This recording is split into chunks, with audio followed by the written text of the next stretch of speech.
করে দিতেছি।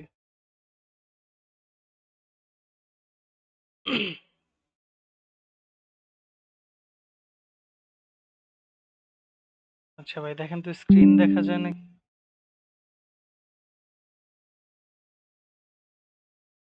আচ্ছা,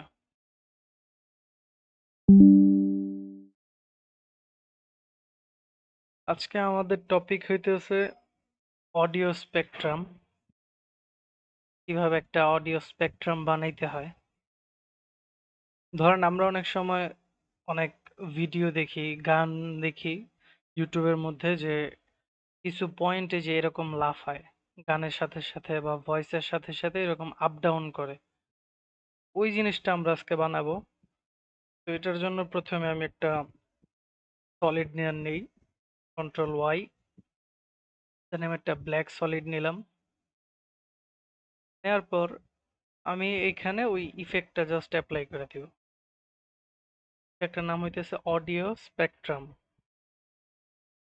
এই যে প্রথমটা অডিও স্পেকট্রাম, এই যে এই জিনিসটা, এটাই হইতেছে মূলত স্পেকট্রাম যেটা আমরা ভিডিওতে ইউজ করব। তো এখন এই জিনিসটা নর্মালি এখানে তো কিছুই হবে না। এখন যদি আমি প্লে করি, এখানে কিছুই আপনি দেখতে পারবেন না। তো এটা করার জন্য আমাদের প্রথমে একটা ভয়েস নিয়ে আসতে হবে এখানে। আমি এই যে এখানে আগে থেকে একটা ভয়েস রাখছি, এখানে আইনা দিলাম। এখন যদি আপনি প্লে করেন, ভয়েসটা শুনতে পারবেন, কিন্তু এই যে অডিওর যে স্পেকট্রামটা, এই যে এটা কিন্তু কোনো নাড়াচাড়া করবে না। এটা নাড়াচাড়া করার জন্য কি করতে হবে আপনার, প্রথমে আমি যেই সলিডের মধ্যে ইফেক্টটা লাগাইছিলাম ওই সলিড একটা ক্লিক করতে হবে আমার। দেন এখান থেকে ইফেক্ট কন্ট্রোল, দেন এই যে এখানে অডিও লেয়ার যে অপশনটা আছে, এখান থেকে যে আমাদের যে অডিওর নামটা, এই যে সিনেম্যাটিকে যে এইখানে, এটা সিলেক্ট করে দিব। এই যে দিতে দেখেন চেঞ্জ হয়ে গেছে, যে যে গানের যে অডিও বা মিউজিকের যে অডিও ওয়েভ লাইনগুলো আছে ওইটার সাথে সে ম্যাচ করায় নিছে। তো এখন এইখানে জিনিসটা কিন্তু অনেক ছোট, বোঝা যাইতেছে না, সাউন্ড প্লে হইলেও বোঝা যাইতেছে না। তো এই জিনিসটা ফিক্স করার জন্য আমরা কি করব, আবার আমরা এই যে উপরের লেয়ারটা ক্লিক করি যেখানে আমরা ইফেক্টটা ইউজ করছিলাম। এখান থেকে আমরা এই যে স্টার্ট ফ্রিকোয়েন্সি, এটা আমরা একটু কমায় দিই, 10 করে দিই। আর এন্ড ফ্রিকোয়েন্সি আছে 2000, এটা আমরা করে দিব হচ্ছে 200। দেন ফ্রিকোয়েন্সি ব্যান্ড আছে 64, এটা আমরা করে দিব হচ্ছে 55। দেন ম্যাক্সিমাম হাইট, এই জিনিসটা হচ্ছে আপনার এই যে এটার হাইট কতটুকু হবে, যে স্পেকট্রামটা আমরা দেখতেছি এটা কতটুকু হাইট হবে, এই জিনিসটা নির্ধারণ করা হয়েছে ম্যাক্সিমাম হাইট। তো আমরা হাইট যদি এখান থেকে বাড়াই, তাহলে যে এটার হাইট কিন্তু যে ইনক্রিজ হইতেছে। এখন যদি আমি অডিও প্লে করি, অডিওর সাথে সাথে কিন্তু এটাও আপ ডাউন করতেছে। তো আমার এই অল্প হাইট ভালো লাগতেছে না, আমার আরেকটু হাইট দরকার। এটার আরেকটু বাড়ায় দিলাম, 5000 করে দিই। ওকে।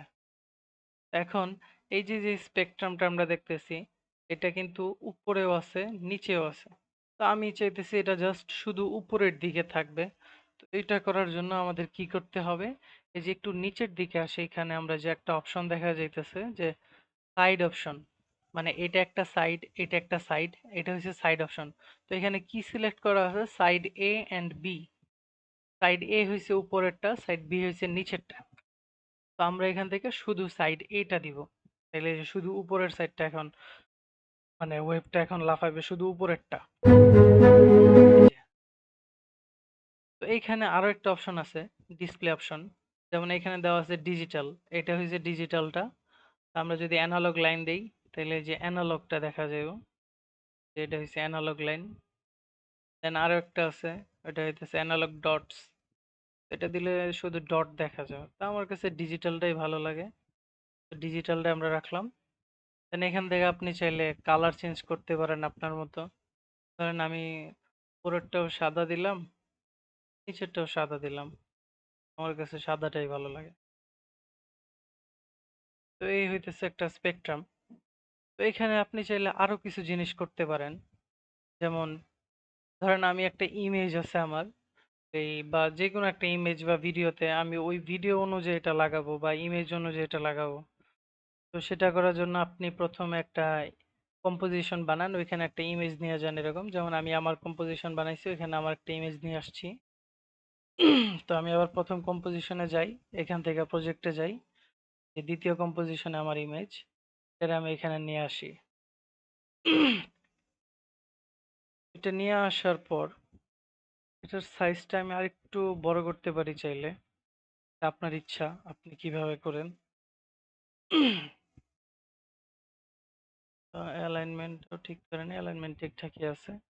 তো এখন আমি চাইতেছি যে এই স্পেকট্রামটা, এই যে ইমেজটা আছে, এটার এই সাইড থেকে এইদিকে আসবে, এই যে এই সাইড থেকে এইদিকে আসবে। তো এটা করার জন্য আমার কি করতে হবে, এই যে যে সলিড লেয়ারটা আছে যেখানে আমি স্পেকট্রাম ইফেক্টটা নিছি, এখানে একটা ক্লিক করব। দেন আমি এখান থেকে পেন টুলে যাব, পেন টুল থেকে আমি একদম এই ইমেজের বরাবর এইখানে একটা ক্লিক করব। দেন শিফট প্রেস করে নিচে আরেকটা প্রেস করব, তাহলে একদম সোজা দাগটা টানবে সে। তো হইছে, আমার মার্কিং হয়ে গেছে। এখন আমি আবার ইফেক্ট কন্ট্রোলে যাব। তো এখানে দেখেন যে পাথ একটা অপশন আছে, এই যে এখানে, এইখান থেকে আমি এই যে মাস্ক ওয়ান, এটা কিন্তু একটা মাস্ক, আমি যেটা টান দিছি, কোনো লেয়ার যদি আপনি ক্লিক করে যদি পেন টুল দিয়ে কিছুতে টান দেন তখন এটা মাস্ক হয়ে যায়। তো আমার এটা হয়েছে মাস্ক, আমি এই যে মাস্ক ওয়ানটা সিলেক্ট করে নিলাম। এখন দেখেন যে এই যে স্পেকট্রামটা এই লাইন বরাবর চলে আসছে এটার ভিতরে, কিন্তু আমি চাইতেছি এটা বাইরের দিকে যাবে। তো এই জন্য আমি এখান থেকে সাইড বিটা নিলাম, এই যেটা বাইরের দিকে গেছে।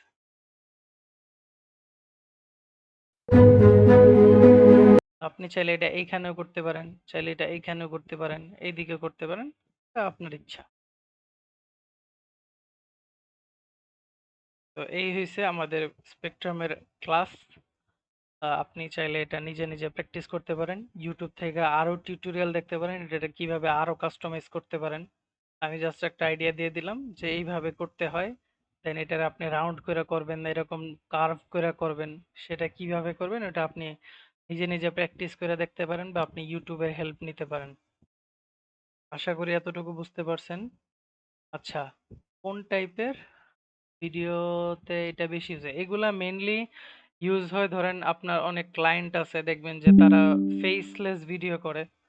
অনেক সময় তাদের ভিডিওতে আহ, ধরেন এমন একটা টপিকে কথা বলতেছে যেটার কোনো সিনারিও আপনার কাছে নাই, তখন তার একটা ইমেজ বা একটা শ্যাডো টাইপের ইমেজ নিলেন, বুঝাইলেন যে এটা সেই ব্যক্তি, এবং পিছনে বা নিচে আপনি এই যে তার ভয়েস ওভারের জায়গায় আপনি এইটা দিয়ে দিতে পারেন, সে কথা বলতেছে এটা বুঝাইতেছে।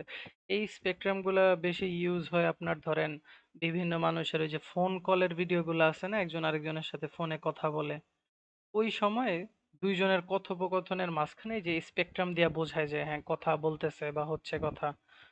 অনেক সময় প্লেনের পাইলটের সাথে কথা বলে, তো ওইগুলা আপনার এই যে স্পেকট্রাম দিয়া বোঝায়, কারণ ওইসবের তো কোনো ফুটেজ থাকে না, আপনি কি দিয়া দেখাইবেন এটা। তো ওইসব ক্ষেত্রে এই জিনিসটা বেশি ইউজ হয়। তো এটা খুব কমই লাগে, তবে বাই এনি চান্স যদি আপনার লাগে, সেক্ষেত্রে আপনি জানা রাখলেন যে কিভাবে করতে হয়। আর কোনো কোয়েশ্চেন আছে থাকলে বলতে পারেন। আচ্ছা ঠিক আছে, তাহলে আমি ক্লাস শেষ করতেছি এখানে, আমি এটা ইউটিউবে আপলোড দিয়ে দিতেছি, আপনি দেখে দেখে প্র্যাকটিস করে ফেলেন।